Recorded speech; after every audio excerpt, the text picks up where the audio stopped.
Good morning students. आशा करता हूँ कि तुम सब अपने अपने घरों पे स्वस्थ हो, अपने शरीर का भी ध्यान रख रहे हो और आज का क्लास करने के लिए एकदम पूरी तरह से तैयार हो।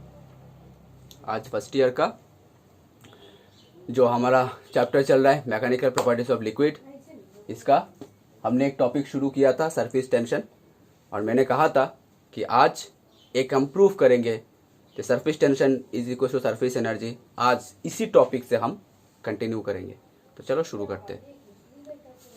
तो आज का हमारा टॉपिक है प्रूव दैट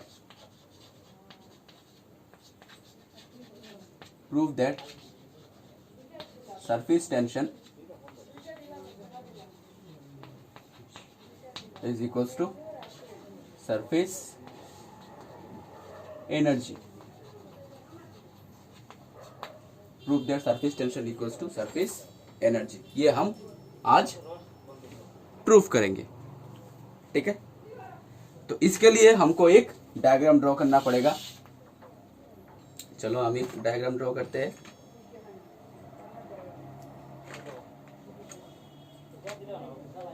चलो हम एक डायग्राम ड्रॉ करते हैं।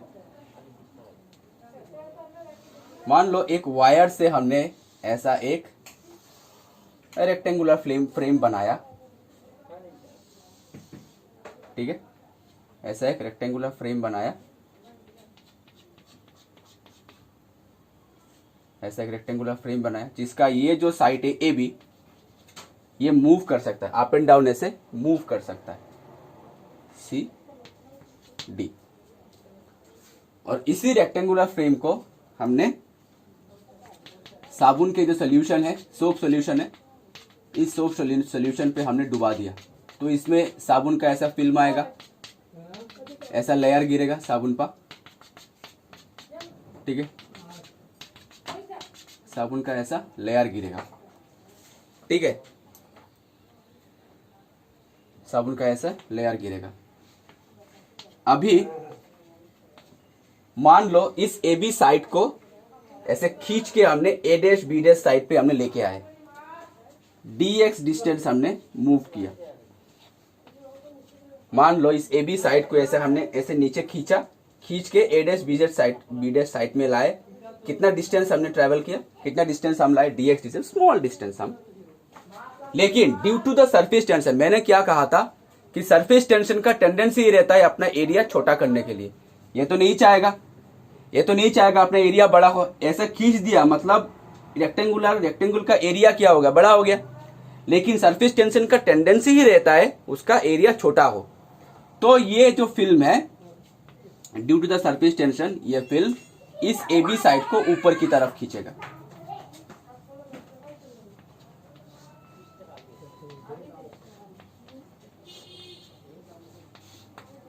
ठीक है, ऊपर की तरफ खींचेगा, फोर्स से ऊपर की तरफ खींचेगा।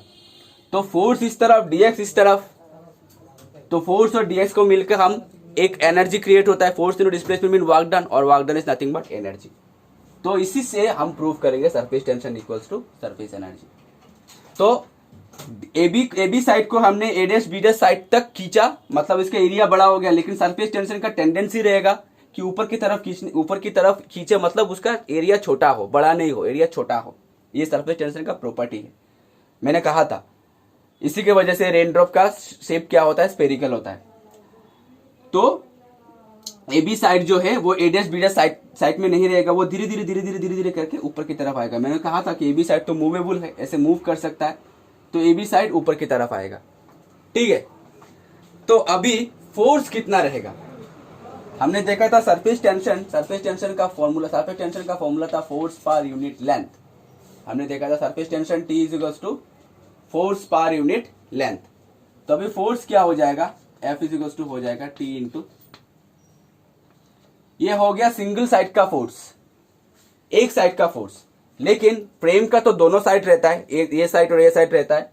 तो टोटल फोर्स हो गया हमारा,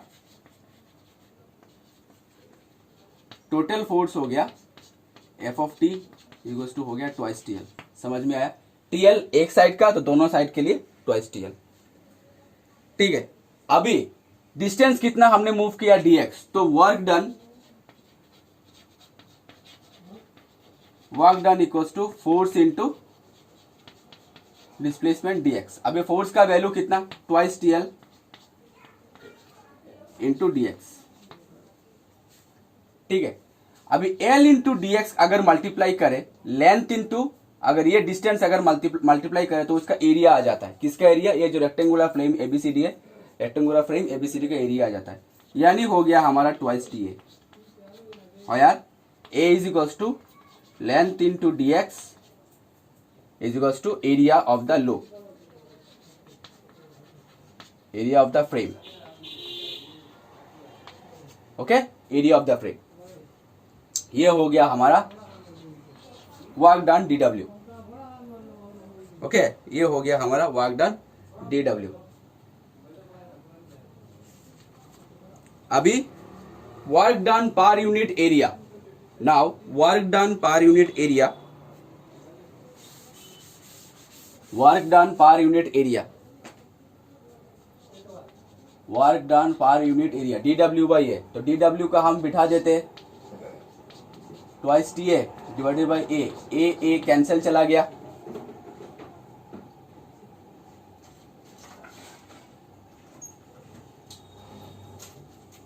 ठीक है,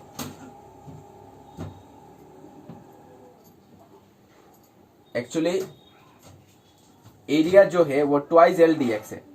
एक्चुअली देखो ये L है और पीछे की तरफ भी तो L ही रहेगा।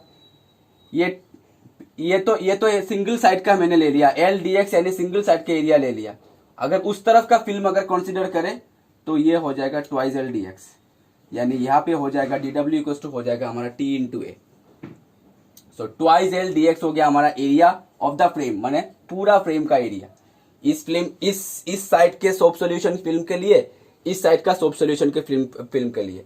तो ये हो गया हमारा total area. So twice L dx हो गया हमारा एरिया। तो यहाँ पे हो गया DW equals to T into A। तो अभी यहाँ से T उठ जाएगा तो TA हमारा कैंसिल हो जाएगा। तो work done per unit area is equals to surface energy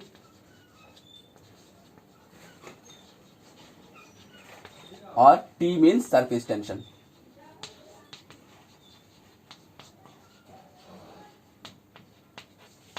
Hence proved surface energy is numerically equal to the surface tension।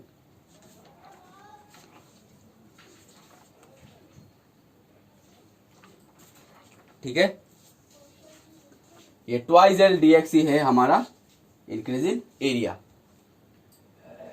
अभी तुम लोग कहोगे ट्वाइस L कैसा हुआ, दोनों साइड का हमने कंसीडर किया ना, टोटल दोनों साइड का कंसीडर किया ना। इस तरफ से L है, उस तरफ से भी L ही है, तो हो गया L प्लस L हो गया twice L।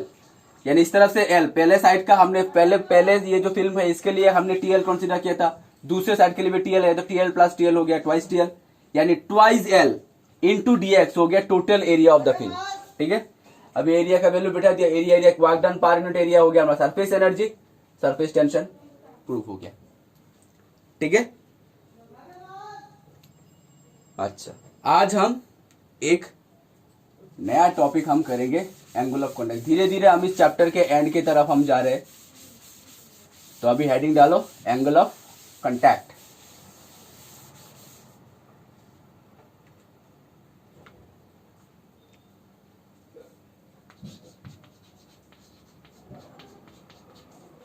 Angle of contact.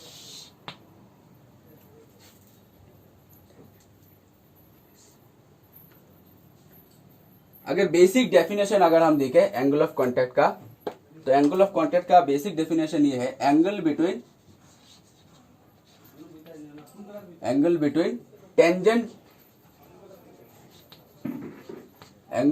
Tangent to the liquid surface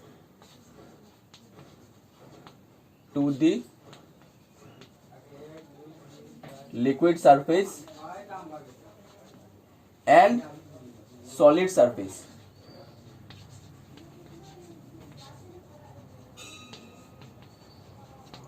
Angle of contact, angle between tangent to the liquid surface and the solid surface। ठीक है, अगर मान के चलो ये एक लिक्विड का बबल है, तो ये इस पॉइंट पे टच हुआ है, इस लिक्विड सॉलिड सरफेस के इस पॉइंट पे टच हुआ है, ये एक सोप बबल है, सपोज सोप बबल है या साबुन का बबल है, तो ये बबल इस पॉइंट पे टच हुआ है, तो एंगल ऑफ कांटेक्ट यही होगा कि ये जो टेंजेंट है, ठीक है, ये जो टेंजेंट जो एंगल मेड करता है इसी को बोलते हैं एंगल ऑफ कांटेक्ट। ये जो एंगल मेड करता है सॉलिड सरफेस के साथ इसका टेंजेंट, ये जो एंगल मेड करता है इसी को बोलते हैं एंगल ऑफ कांटेक्ट। ठीक है, ये एक बबल है और सपोज सॉलिड सरफेस में ऐसा भी एक बबल ऐसा है, ठीक है, तो इसका जो टेंजेंट, ये तो हमारा सॉलिड सरफेस हुआ है, इसका जो टेंजेंट और ये पॉइंट पे टच हुआ है, ऐसा भी हम लिख सकते हैं, इसका जो टेंजेंट है ये, ठीक है, ये जो एंगल है इस एंगल को बोलता है एंगल ऑफ कांटेक्ट, इस एंगल को बोलता है एंगल ऑफ कांटेक्ट। ऐसा होगा, ये थोड़ा डायग्राम थोड़ा ऐसा है, ये बबल है, ये ऐसा, ये जो टेंजेंट है, ये जो एंगल है, ठीक है, इस पॉइंट और इस टेंजेंट के बीच में, ऐसा नहीं, इस पॉइंट और टेंजेंट के बीच में, इस पॉइंट और टेंजेंट के बीच में जो एंगल है इसको बोलते हैं एंगल ऑफ कांटेक्ट। इस पॉइंट जो टचिंग पॉइंट और ये टेंजेंट के बीच में, अगर इस तरफ से भी हम देखें तो इस पॉइंट और इस एंगल के बीच में, ठीक है, इसको बोलते हैं एंगल ऑफ कांटेक्ट। ठीक है, यहां पे थीटा हो गया हमारा, यहां पे थीटा ऐसा नहीं रहेगा, यहां पे थीटा इस तरह से होगा, ये तो हमारा पॉइंट ऑफ कांटेक्ट है, ये हमारा पॉइंट ऑफ कांटेक्ट है, तो टेंजेंट और सरफेस के बीच में एंगल, इस बारे में इस पॉइंट पे थीटा हो गया हमारा ऑब्ट्यूस एंगल और इस पॉइंट पे थीटा हो गया हमारा एक्यूट एंगल, यानी यहां पे थीटा हमारा लेस देन 90 डिग्री है और यहां पे थीटा हमारा ग्रेटर देन 90 डिग्री है। ठीक है, यहां पे थीटा जो है यानी angle of contact greater than 90 रहेगा और यहां पे एंगल ऑफ कांटेक्ट जो है वो लेस देन 90 रहेगा। ठीक है, फिर से समझा के देता हूं एंगल ऑफ कांटेक्ट क्या है, फिर से समझा के देता हूं, चलो फिर से समझा के देता हूं। मान के चलो ये एक सोप बबल है, बबल ऐसे सरफेस पे गिरा है, तो इस पॉइंट पे टच हुआ है ना, इस पॉइंट पे जो टेंजेंट होगा और ये जो सरफेस होगा, इस पॉइंट पे जो टेंजेंट होगा और ये जो सरफेस होगा, इन दोनों के बीच में जो एंगल, इसको बोलते हैं एंगल ऑफ कांटेक्ट। ठीक है, मान के चलो ऐसा एक सोप बबल गिरा है, तो ये इस पॉइंट पे टच हुआ है, इस पॉइंट पे टच हुआ है, हम किसी भी पॉइंट पे भी ड्रॉ कर सकते हैं। ठीक है, तो इस पॉइंट पे ये जो हमने टेंजेंट ड्रॉ किया और ये जो सरफेस है, इस पॉइंट पे जो एंगल है इसको बोलते हैं एंगल ऑफ कांटेक्ट। ठीक है, यहां पे देखो क्लियरली थीटा है हमारा ऑब्ट्यूस एंगल यानी ग्रेटर देन 90 डिग्री और यहाँ पे थीटा जो है वो एक्यूट एंगल है यानी लेस देन 90 डिग्री। ठीक है, इसको बोलते हैं एंगल ऑफ कांटेक्ट। तो यानी तो यहाँ पे हमारा दो केसेस हो गया, एक ऑब्ट्यूस के लिए, एक एक्यूट के लिए। अभी दोनों केसेस हम देखते हैं कि एक्यूट के लिए क्या होता है और ऑब्ट्यूस के लिए क्या होता है। फर्स्ट केस नंबर 1, अगर when theta less than 90 degree, अगर 90 डिग्री हो, अगर 90 डिग्री हो तो अगर 90 डिग्री हो तो जो लिक्विड है, लिक्विड वेट द सॉलिड, तो जो लिक्विड जो है वो सॉलिड को भिगो देगा, सॉलिड को वेट कर देगा। ठीक है, और दूसरा case when theta less than 90 degree, अगर थीटा 90 डिग्री से कम हो तो लिक्विड डज नॉट वेट, तो liquid does not wet the solid.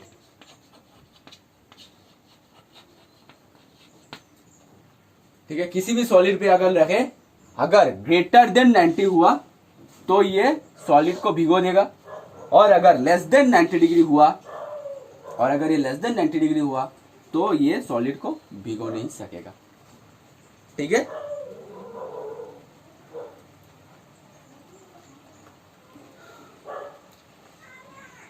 इसकी वजह से, इसी की वजह से हम पढ़ेंगे, इसी की वजह से हम पढ़ेंगे कैपिलरिटी। इसके वजह से कैपिलरी राइज होता है, इसके वजह से कैपिलरी राइज होता है। ठीक है, और इसके वजह से कैपिलरी फॉल होता है।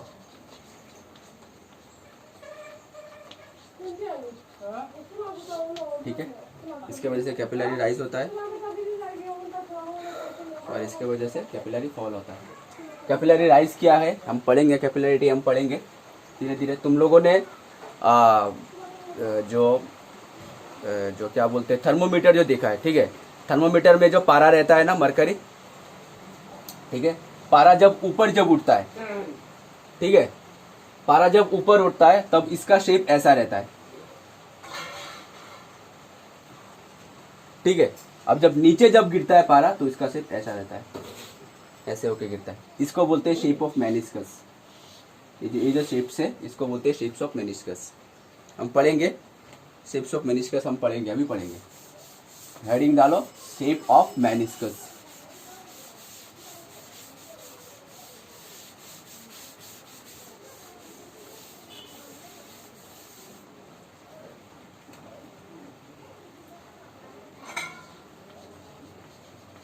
Shape of meniscus. दो तरह का शेप रहेगा, एक्चुअली तीन तरह का शेप होता है। एक होता है ऐसे लिक्विड का, एक होता है ऐसे, और एक होता है स्ट्रेट लाइन। ठीक है,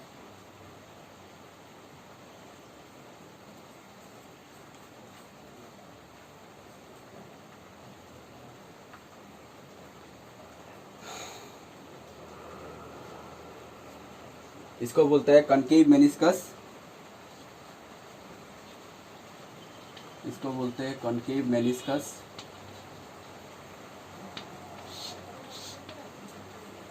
इसको बोलते हैं कन्वेक्स मेनिस्कस।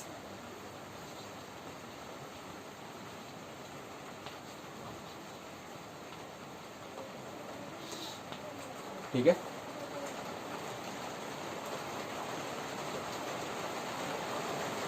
और इसको बोलते हैं प्लेन मेनिस्कस।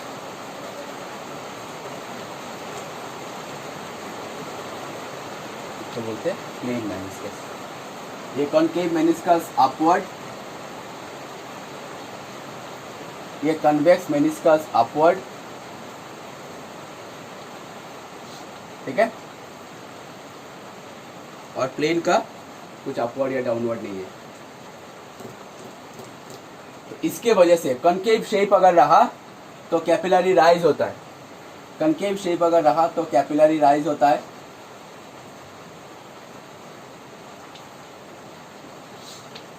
कन्वेक्स शेप अगर रहा तो कैपिलरी फॉल होता है।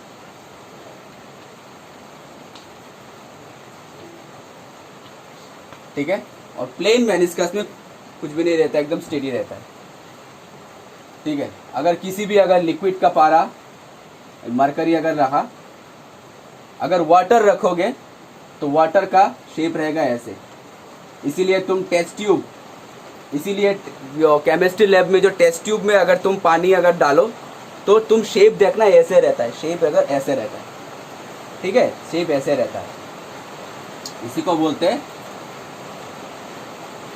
Convex meniscus shape. और अगर इसी ट्यूब पे अगर तुम पारा रख दो तो पारा का शेप रहता है ऐसे।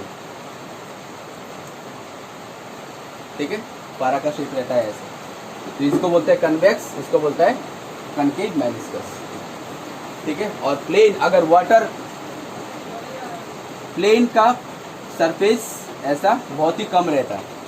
अगर किसी भी लिक्विड अगर तुम ट्यूब पे लो या फिर तुम बुरेट पे लो, पिपेट पे लो, तो शेप रहता है ऐसे, आइदर ऐसे और ऐसे। ठीक है, प्लेन जो मेनिस्कस है वो बहुत ही कम ही रहता है। ठीक है, अच्छा तो इसके वजह से हमारा कैपिलरी राइज होता है, इसकी वजह से हमारा कैपिलरी फॉल होता है। अभी पढ़ेंगे हम शेप्स ऑफ मेनिस्कस, तो मैंने डिस्कशन कर लिया, अभी पढ़ेंगे हम capillarity.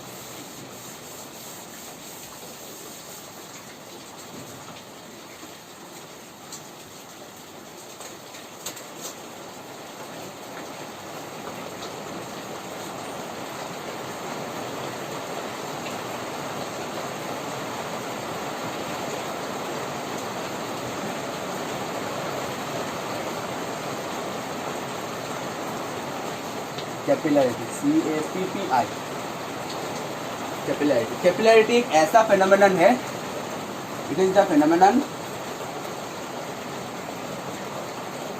Of liquid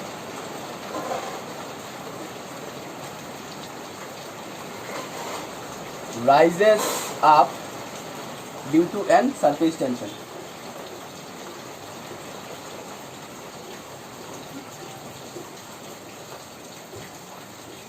due to an surface tension. ठीक है, अगर किसी भी पाइप को अगर तुम पानी पे ऐसे डुबा दो तो पानी ऐसे ऊपर चला आता है।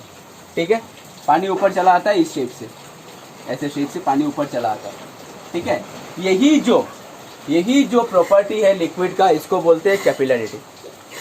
यही जो प्रॉपर्टी है इसको बोलते हैं, यानी लिक्विड ऊपर चला आता है या फिर लिक्विड नीचे भी चला जाता है। ठीक है, यही जो प्रॉपर्टी है इसको बोलते हैं capillarity due to the surface tension. ठीक है, इसी की वजह से अगर तुम देखो तो टेबल लैंप पे जो विक रहता है ना, टेबल लैंप पे जो विक रहता है, अगर तुम केरोसिन पे डुबाओ, ऊपर पे अगर आग लगाओ तो केरोसिन ऊपर की जगह आग लगाओ तो जलता रहता है। क्यों जलता रहता है? क्योंकि जो लैंप का जो विक रहता है ना, लैंप का जो फीता रहता है, लैंप का जो ईच एंड एवरी जो स्ट्रिंग रहता है वो एक कैपिलरी ट्यूब के हिसाब से बिहेव करता है, कैपिलरी ट्यूब के हिसाब से बिहेव करता है। तो इस ट्यूब के वजह से केरोसिन ऊपर आ रहा है, आग जलेगा। ठीक है, तो यही जो प्रॉपर्टी है लिक्विड को, इसको बोलते हैं कैपिलरिटी। ठीक है, अगर इंक अगर गिर जाए, किसी भी अगर इंक गिर जाए, अगर तुम कागज दे दो तो इंक फटाफट सूख लेता है। यानी कागज का जो जितना भी विक रहता है, जितना भी पार्ट रहता है, सभी पार्ट एक एक कैपिलरी ट्यूब के हिसाब से बिहेव करते हैं। कैपिलरिटी प्रॉपर्टी से सारा लिक्विड खींच लेता है। ठीक है, स्पॉन्ज भी पकड़ लो, हर एक एग्जाम्पल स्पॉन्ज भी पकड़ लो। स्पॉन्ज भी क्या करता है? वाटर खींच लेता है। ठीक है, due to this capillarity property. ठीक है, लास्ट एक टॉपिक रह गया है, कैपिलरी राइज का जो एक्सप्रेशन है वो हम नेक्स्ट टॉपिक पे करेंगे और हमारा मैकेनिकल प्रॉपर्टीज ऑफ लिक्विड जो है वो हमारा ख़त्म हो जाएगा। आज के लिए इतना ही। Thank you so much, stay safe, stay at home. Thank you.